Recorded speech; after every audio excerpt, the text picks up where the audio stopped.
What else we have? Brian, this is Alice. Hello, Alice. Will candidate pages have a link to their website? This is a question that's been asked a lot. Yes. So about links. Here's there are considerations either way. We thought, hey, initially, now the FEC says that we cannot link to anything that could possibly solicit funds. And a lot of candidate web pages solicit funds. I mean, it takes money to run a campaign. And we can say, you can come up with a bunch of rules. Oh, well, we'll just take, you can link to a Wikipedia page or something. Okay, well, maybe we should do that, but it's very hard to enforce that. And then you say, well, maybe we can link to Facebook. Well, I mean, we have a Facebook page, and we solicit funds for Americans elect on our Facebook page. What we've identified is that Facebook has a specific sections, causes, Facebook causes, and they can solicit funds. It's almost like a movement building focus, recruiting focus, but they can only solicit funds for 501c3s. So you're not going to see any campaign contribution solicitations there.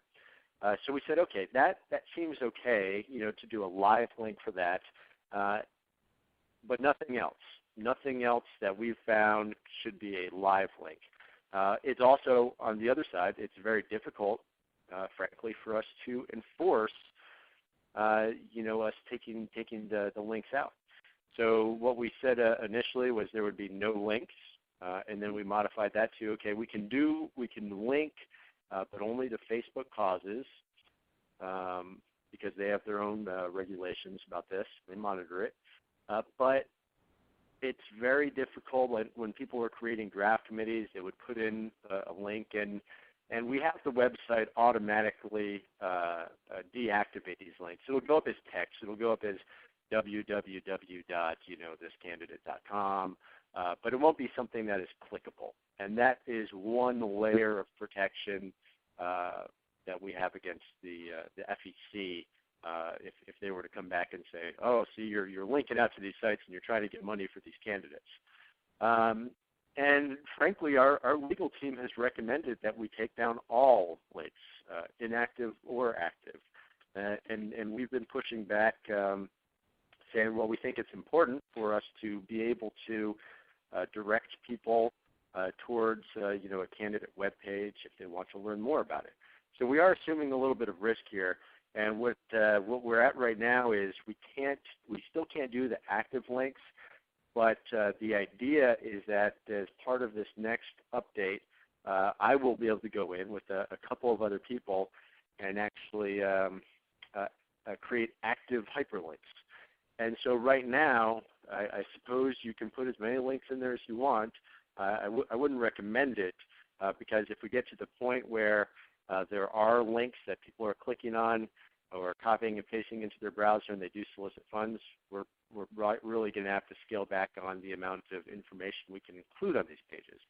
So we're really kind of trusting the delegates to not abuse us right now with the freedom of what they can put in there.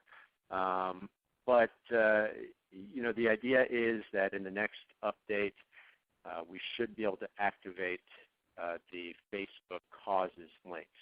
And that would also go through candidate.info if you want to add, if you create a Facebook causes page and you want to add it to the candidate's biography, as like the first thing or so, we do intend to be able to do that. In the meantime, they're all inactive hyperlinks. You can put them on there, but I would suggest that you be very cautious about what you link to, because it could get us into a lot of trouble and it could affect our ability to give delegates the ability to put any kind of text up whatsoever. Brian, this is Ron Williams. Long-winded.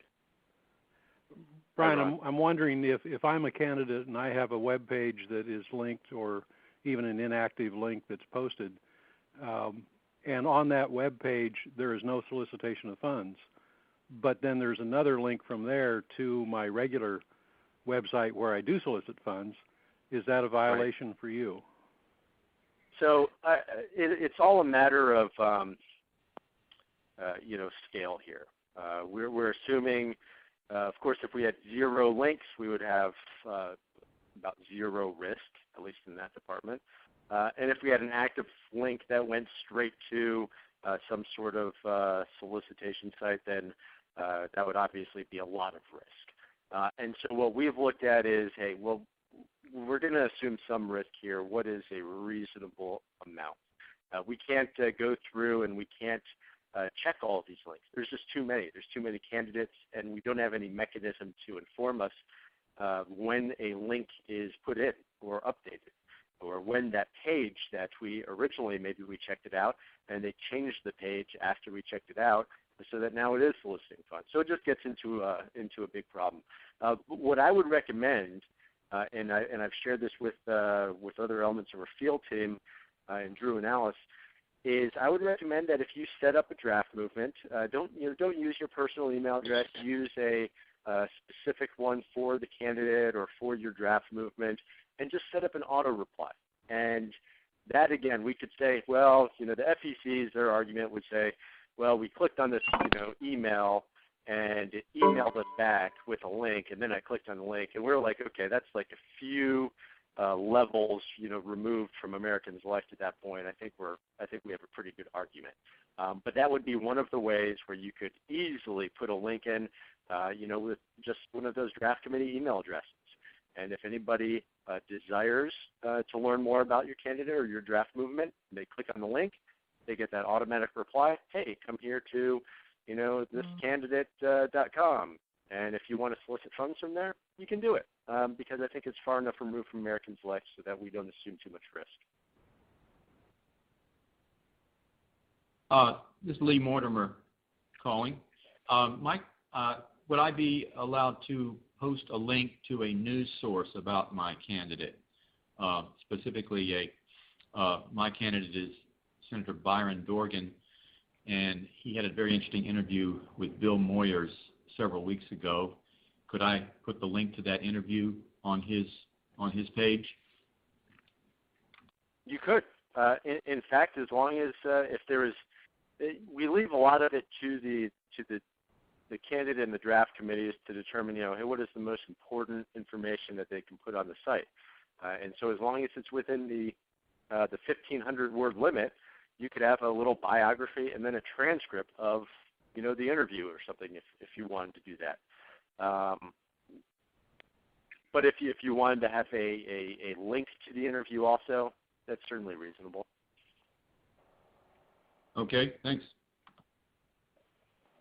So, and I know that, and I apologize on, I think, Alice's behalf, because we put out the guidance on hyperlinks has changed considerably over the past couple of weeks. And a lot of that has been, the web team has told us, hey, they should be able to block all links and kind of, extract them if they see the www or the http or .com or .gov or something, kind of pull those out or at least flag it for us. And that wasn't the case. They're worried about more important threats and bigger risks, so they weren't able to do some of that. And so we've just been revising that policy as best we can. I have another question. This is Gene again.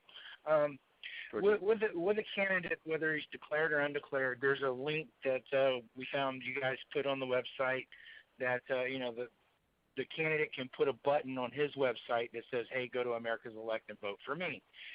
Is there a way that we can monitor the statistics on coming from the candidate's website to America's Elect, and can we get a report that's saying, hey, our advertising dollars is getting us X number of clicks and votes to America's Elect at this point?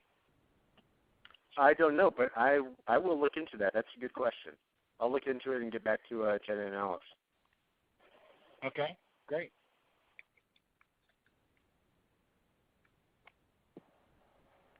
Any more questions? I know. I'm sorry.